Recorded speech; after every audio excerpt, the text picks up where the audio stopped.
Welcome to the NFL Talking Heads Fantasy Football Podcast Show. Here are your hosts, Jeff Carrier and Seth Lowe. All right, everyone, and welcome into the NFL Talking Heads Fantasy Football Podcast. Back for another video, rookie draft breakdown. I'm your host, Jeff Carey. He is Seth Law. We're breaking down J.K. Dobbins, Ohio State running back. Continuing our running back series, have already covered Jonathan Taylor and DeAndre Swift, so you can go ahead and find those in our rookie draft breakdown playlists on YouTube. Make sure you hit the subscribe button so that way you can get notifications when we go live. You can feel free to ask us live questions. We'll be doing some more live videos in the future where we get scheduled times for live questions as well. Seth, J.K. Dobbins, give us the scouting profile of J.K. Dobbins. Who is he? So 5'9", 209 pounds, ran a 4.44 40.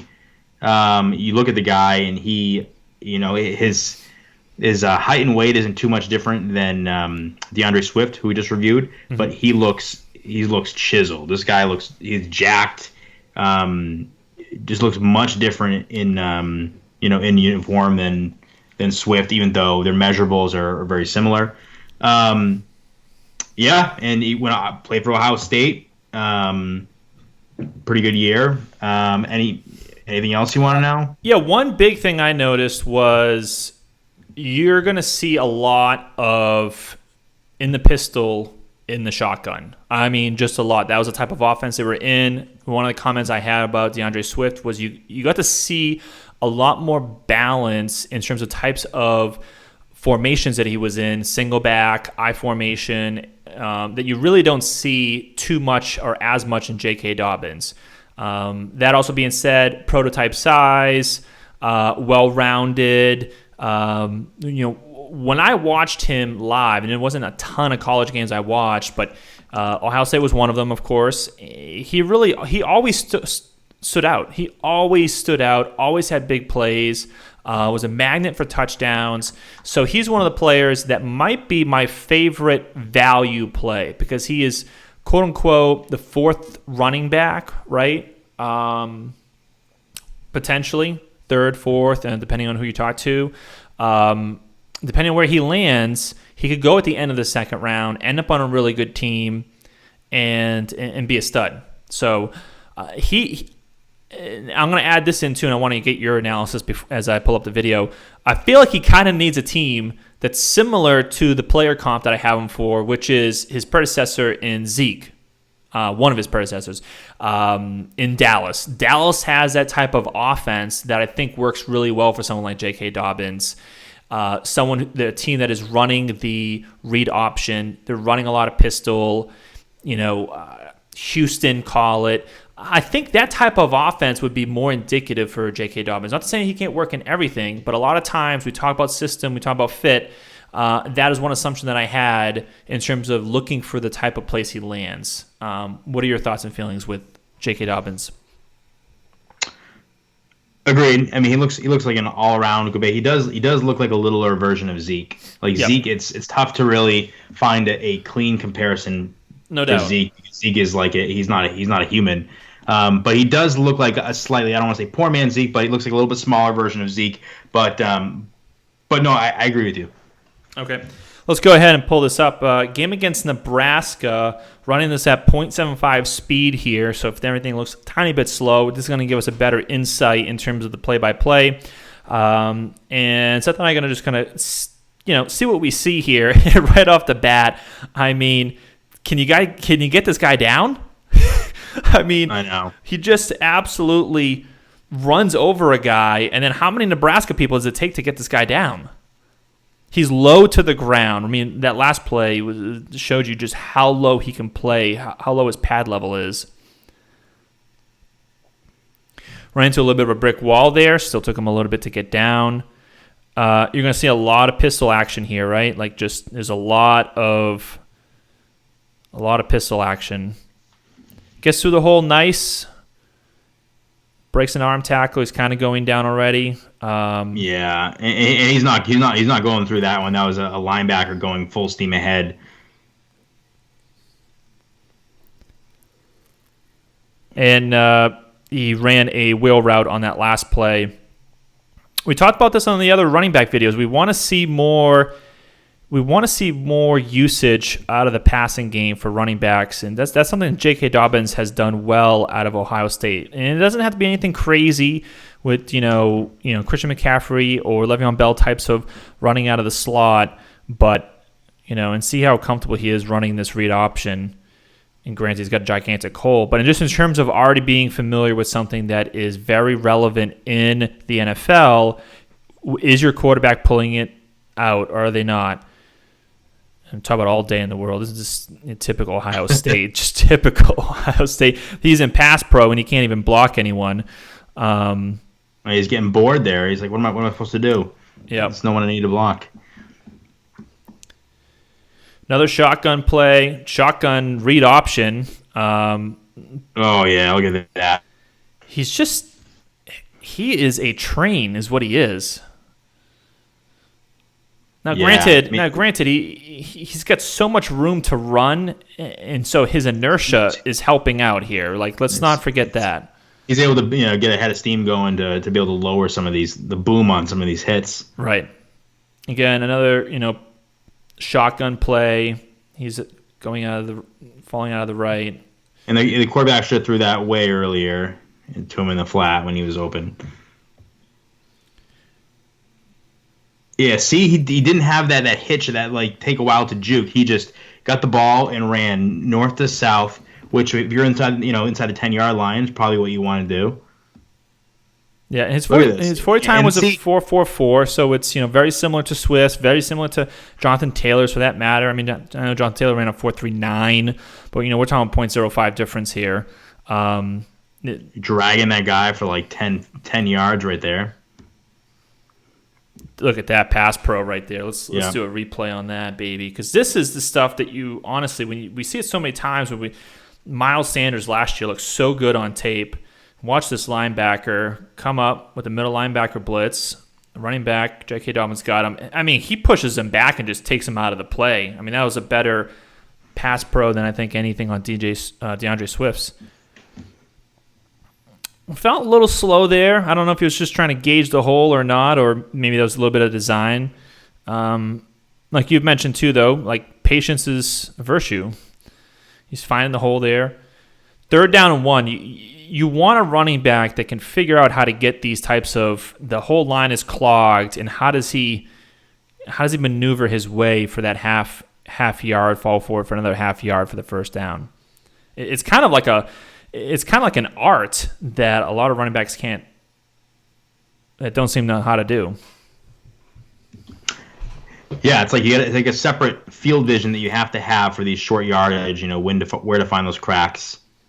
Another really nice pass pro there. Again, the entire Ohio State offensive line here is making this whole thing look easy, but he steps up and just stonewalls the guy. Yeah. I mean, just stonewalls the guy.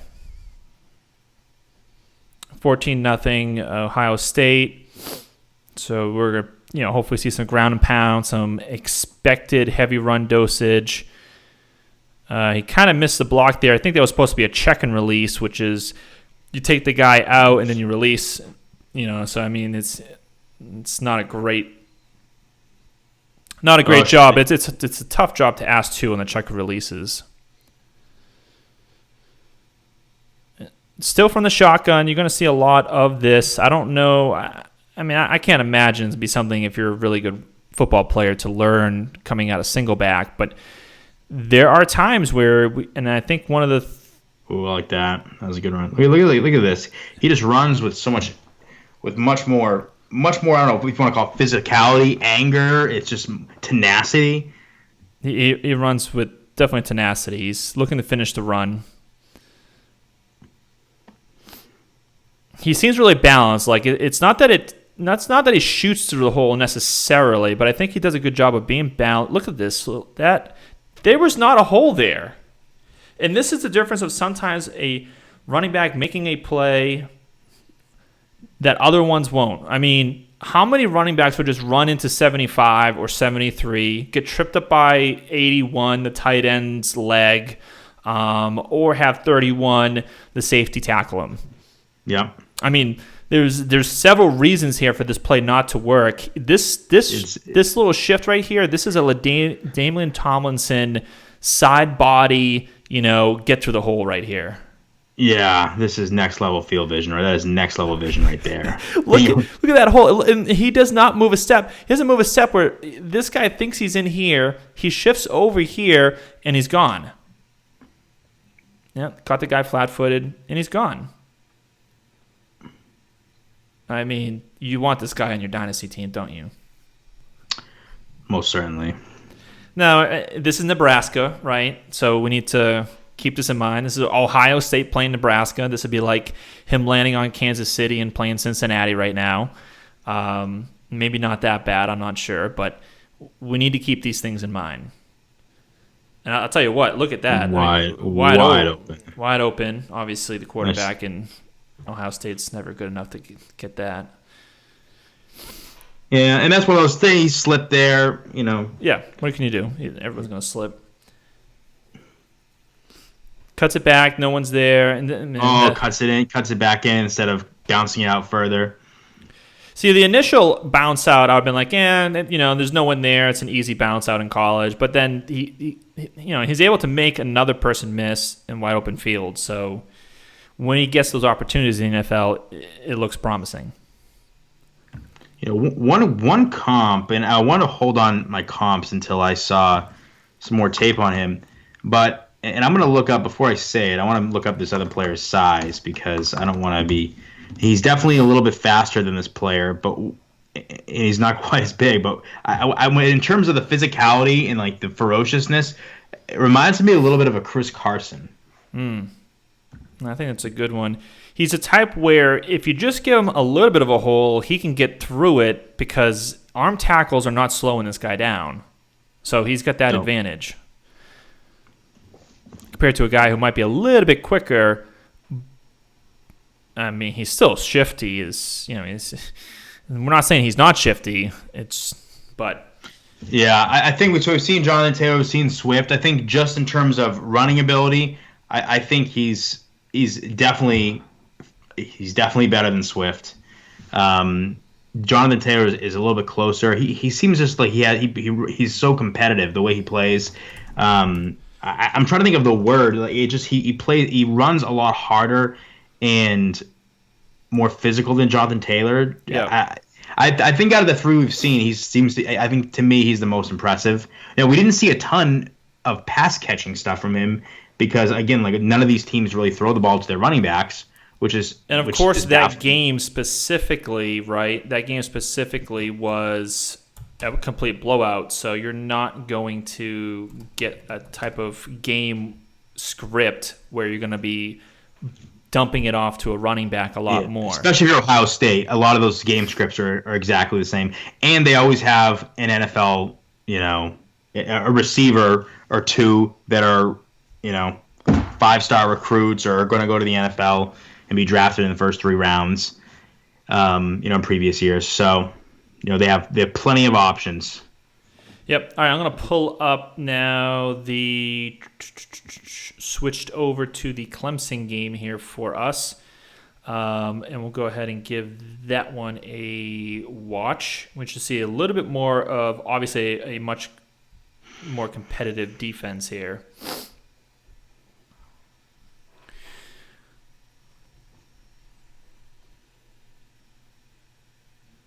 And there we go.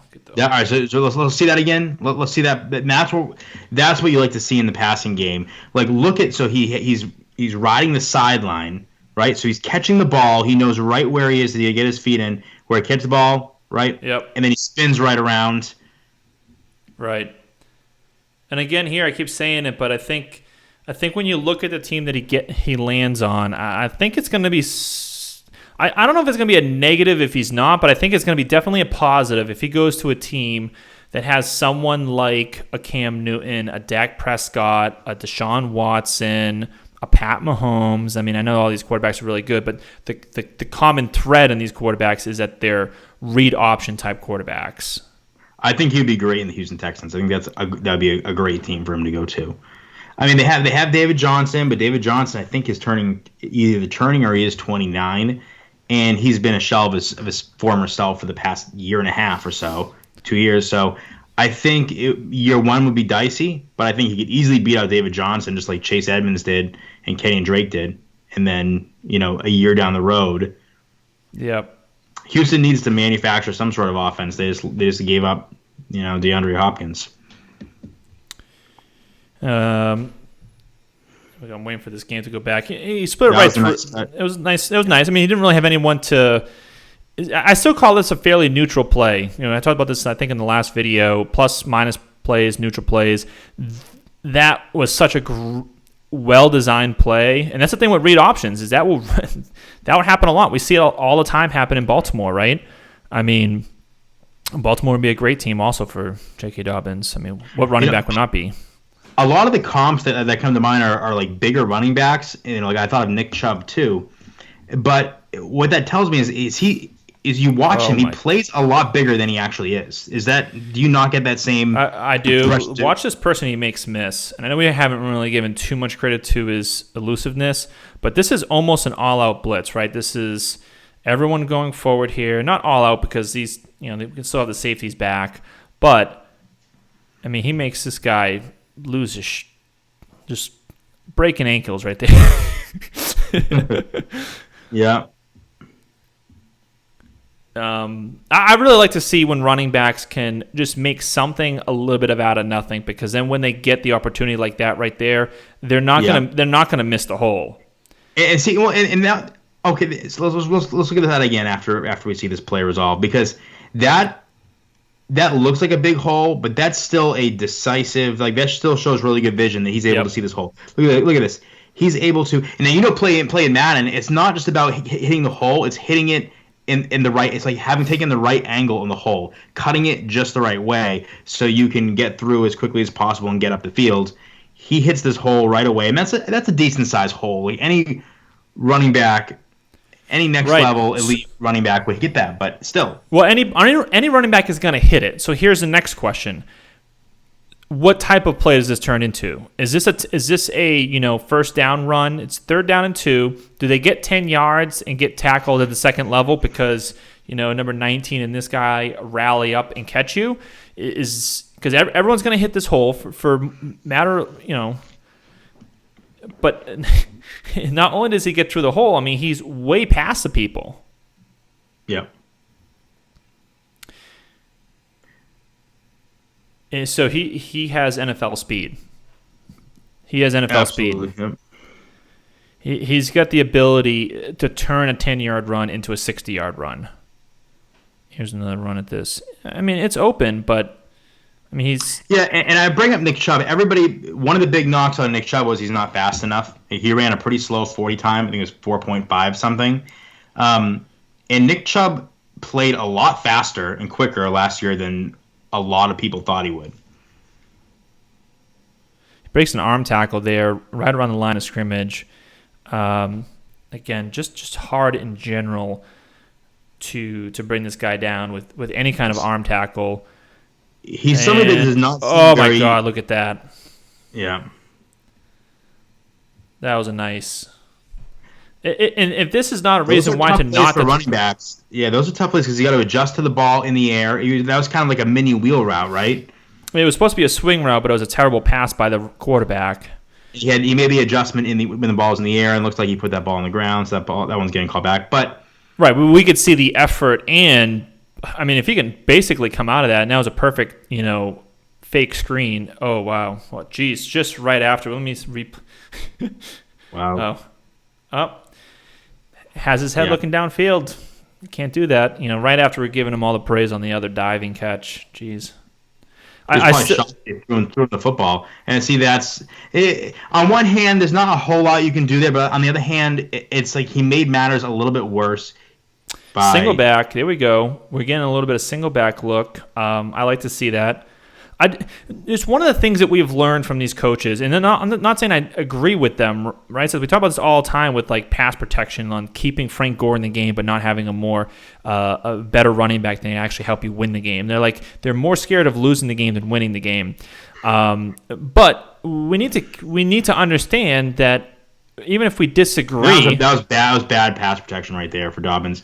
Let me pull that back. We can disagree with the coaches on the fact that he lowers his shoulder here, and almost like he wasn't really looking at the defender. So if we watch this again, now goes like that was bad. That was bad. It was really bad. And now let me bring this up. Was that bad because he's uncomfortable doing a play action from single back? This happens to be a formation we never see him in. Okay, he's in play action.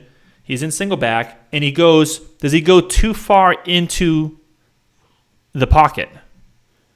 Right? Does he not know where he's supposed to be? He's supposed to be bouncing out right away. He didn't know where the read was, and so now he's catching up. And but to me, the issue wasn't that he got too deep in the pocket, because he had plenty of time to recover. It was after he recovered and got in position that he kind of lunged. Yeah, he did lunge. A little bit of a poor technique. It's probably a combination of, So I was just getting at is, even though I keep harping on the single back thing, these head coaches are very finicky. If you can't pass pro, if you put the ball on the ground, they will just sit you down for a 37-year-old Frank Gore. Right? Yeah, no, 37. It sounds funny, but he literally is probably how old is Frank? Well, Gore? that was good pass pro, right? Can we want to give him credit there? Let's quickly rewatch that. He clearly picks up his guy. I like how these, and that's just a good scheme by Clemson. There's nothing you can do about that. They schemed up a free player. That's a design run for the quarterback with a decent block from Dobbins. And again, I think this just goes more to my point. He's comfortable blocking for the quarterback. Which is good. That's another good pass flow. That was a really good pickup by him and bad throw. Yep. I think just like the catch, even though he had that brain fart of a screen pass drop, he's doing it enough where he's got a lot more experience. But see how much better, well-positioned he was on that play action from the shotgun versus that single back? Yeah. I think there's something to that. Not that he can't get it coached, obviously. Yeah, I mean... Just dump it off to him. What are you doing? Yeah, let's go. Yeah. Beautiful. Simple. And these are the type of outlet passes that more quarterbacks and teams just need to be utilizing. Yeah, if they would have thrown that quicker, he'd be able to... Oh, there we go. He looks the defender off and then throws to him. About time. Yeah, so he had one bad drop, which, I mean, he's only being thrown to a handful of plays that we're seeing. Nice pick up there. I mean, he comes from the opposite side, right? Again, I think he does a better job pass blocking from the shotgun. He's just able to see the person better. He's able to react a little bit better. And when you react better, you're able to get yourself in a better position than that single back. And that's going to be the last time I bring up his single back play action pass pro there. Thank you. Yep. And see, this is exactly what I was talking about with game script. He's a type of running back. I like that we have these two games because he's in a game where he's up 41-0, getting the ball on the ground, and now they're down 21-16, and now they're passing him the ball. So what does that tell you? For fantasy purposes, that it's going to be tough to take him off the field. Yep. Just his pads are so low in some of these instances. I mean, check out how low his pads are there. Oh, they're about to show it. I mean, this is... Yeah. It's hard to arm tackle a guy when, he's running literally horizontally right through with his shoulder pads through your arm. I mean, that's not going to bring him down. He definitely seems really good in just about every single area, but like you said before we went on the air, could it be a situation where he's very good at everything, but not amazing at anything? Like with Swift, he was clearly a much better, or I don't want to say much better, but clearly a better pass catcher. Like you could see Swift having a clearly defined role for the right team, where he just excels in that role.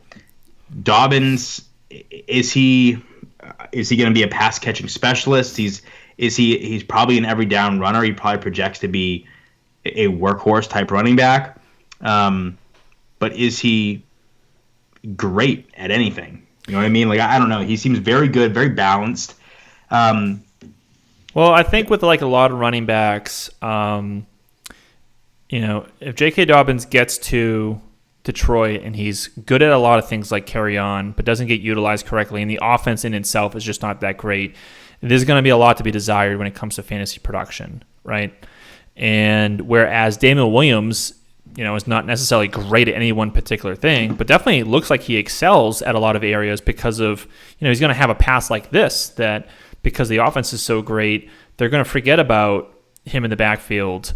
So, and I know we say it all the time, but obviously this is why the landing spot is going to be so huge for someone like him. Yeah. Is he a good? He reminds me as a really good fit for Tampa because you want him to step in and do the pass pro. Outside of the fact that maybe Tom Brady's not always in the shotgun pistol read option as I mentioned, but in terms of being able to pass catch, dump it off, I think that would be one good fit. I think Houston, as you mentioned, is another good fit. Obviously, they've got David Johnson. It could be a 1-year wait there. That's another good fit. Or he could beat out David Johnson like Chase Edmonds and Kenyon Drake both did last year. Could beat out David Johnson as well. Yeah. All right. Any final thoughts when it comes to J.K. Dobbins? No, I'm trying to think where I would rank him. I definitely like him more than DeAndre Swift. And I'm trying to I wouldn't say that if you were to I like Taylor as a runner a little more than Dobbins, but it's hard to figure out how heavily to weigh. Just when you look at J.K. Dobbins, he just runs with so much more ferociousness than somebody like a Jonathan Taylor, where Jonathan Taylor seems a little bit more slick, a little bit more polished. But J.K. Dobbins is somebody that nobody wants to tackle. I don't know. I don't know how much stock you put in that and how heavily you should weigh that. It's kind of like an intangible in a way because it's hard to imagine him like he's going to have a long NFL career because of how hard he plays. So I don't know. I think I'd put him. I might like him the most. I definitely like him more than DeAndre Swift. Although I do think Swift probably has the highest fantasy upside out of the three still. Because of his upside in the passing game. Right, okay. Let me play